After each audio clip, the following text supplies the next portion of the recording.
Gene Autry was a real American entertainment star. He worked in show business for more than 60 years. American society will always be changed by Autry, who was a singer, songwriter, actor, and businessman. His impact can still be felt today. Autry helped shape the idea of an American cowboy in popular culture through his famous parts in Western movies and TV shows, and his famous hit songs like Back in the Saddle Again and Rudolph the Red-Nosed Reindeer. In addition to working in show business, Autry was a smart businessman who made profitable investments in baseball, music, and TV production. He was also a generous person who gave millions of dollars to many charities and causes. In this video we'll look more closely at Gene Autry's life and legacy. We'll talk about how he changed American society and how his work as an entertainer, businessman, and philanthropist lives on. Chapter 1. Early Life and Work. Orvin Grover Autry was born September 29, 1907, in Tioga, Texas. He was the father of Gene Autry. Even though he grew up in a farming home, he was always interested in music. Autry learned how to play the guitar on his own and started playing at dances and fairs in his area. Other people soon saw how talented he was, and he started playing on radio stations in Texas and Oklahoma. Autry went to New York City in 1928 to try to make it as a musician. He began to record for different record companies, but it wasn't until 1931 that he had his first big hit with My Dad with the Silver Hair. Autry became well known after this song, which she sang with Jimmy Long, sold more than 1 million copies. Autry's success as a singer-songwriter led to roles in movies. His first movie role was in Old Santa Fe in 1934. For the next few years he was the lead in a number of westerns for Republic Pictures.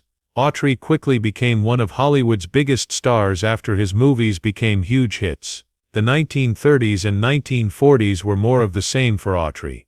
She kept making hit songs and movies. Melody Ranch, his own radio show, played his songs and told stories about life in the American West.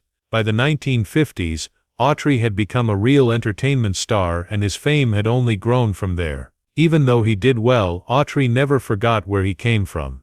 All through his life, he stayed simple and normal, and his love for music in the American West never changed. Autry was successful in Hollywood and other places because of how he lived and worked as a child.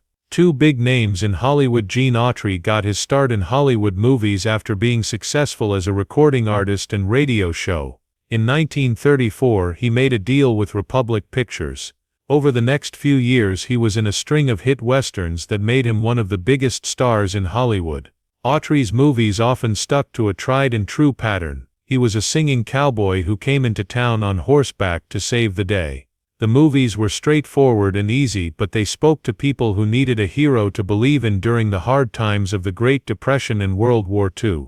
The Singing Cowboy, 1936, was one of Autry's most famous movies, which set up many of the ideas and motifs that would appear in much of his later work. Autry played a cowboy in the movie who gets involved in a land dispute and falls in love with the local school teacher. The movie did well at the box office and helped Autry become a big star. Many people watched Autry's movies all over the world, not just in the United States. He went on a lot of tours, playing his songs and promoting his movies in places like Europe, Brazil, and South America. Autry was loved all over the world, even by people who didn't speak the same language. Autry was also successful on TV, in addition to his work in movies. From 1952 to 1956, he had his own show called The Gene Autry Show. A lot of people liked the show, and it made Autry become even more famous in the entertainment world. By the 1960s, Autry was no longer playing, but his reputation as a Hollywood star was well known. He was still loved by people who liked westerns and country music, and his movies and TV shows kept airing in reruns. In popular culture, Autry's fame in Hollywood helped form the idea of the American cowboy, and his impact can still be felt today.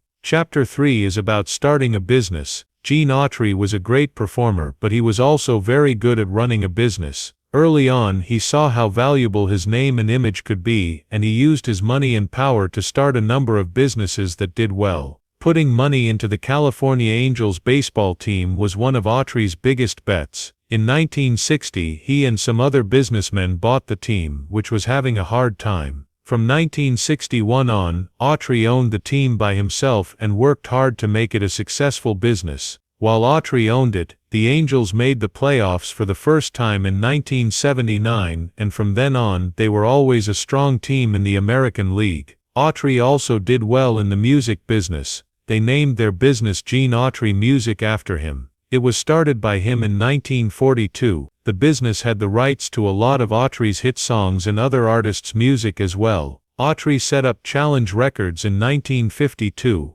which grew to be one of the most famous outside record companies in the 1950s and 1960s. In addition to his work in baseball and singing, Autry also started and ran a successful company that made TV shows. A lot of popular TV shows, like Annie Oakley, were made by Flying Up Productions. Buffalo Bill Jr. and the range rider, Gene Autry, also had his own TV show, The Gene Autry Show, which ran from 1952 to 1956. During his whole life, Autry also stayed dedicated to helping others. He opened the Gene Autry Western Heritage Museum in Los Angeles to show off his collection of Western items and memorabilia. Autry also gave away millions of dollars to many good causes and groups, such as the Boys and Girls Clubs of America and the Children's Hospital of Los Angeles. Autry's businesses showed how willing he was to take risks and how much he cared about giving back to his community. His investments in baseball, music, and TV helped him become known as a great businessman, and his charitable work made sure that his influence went far beyond the entertainment industry.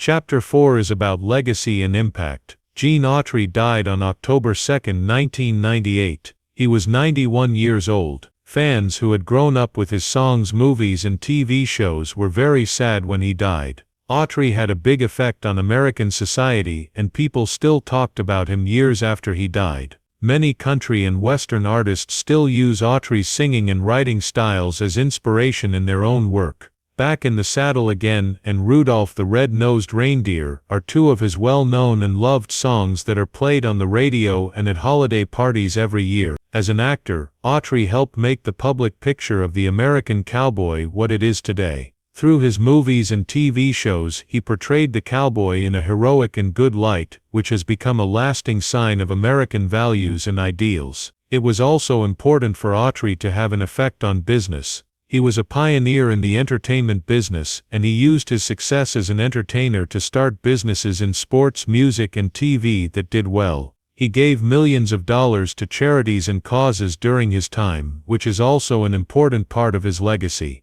In 1969, Autry was inducted into the Country Music Hall of Fame. In 1970, he was inducted into the Nashville Songwriters Hall of Fame. In 1972, he was inducted into the National Cowboy and Western Heritage Museum's Hall of Great Western Performers. There was also the Presidential Medal of Freedom given to him in 1988. This is the top civilian award in the United States. Gene Autry left a lasting mark on the world as a performer, businessman, and philanthropist. People all over the world are still moved and entertained by his songs, movies, and TV shows. His business sense and generosity also serve as examples for others to follow. People will always think of Gene Autry as one of the most important figures in American society.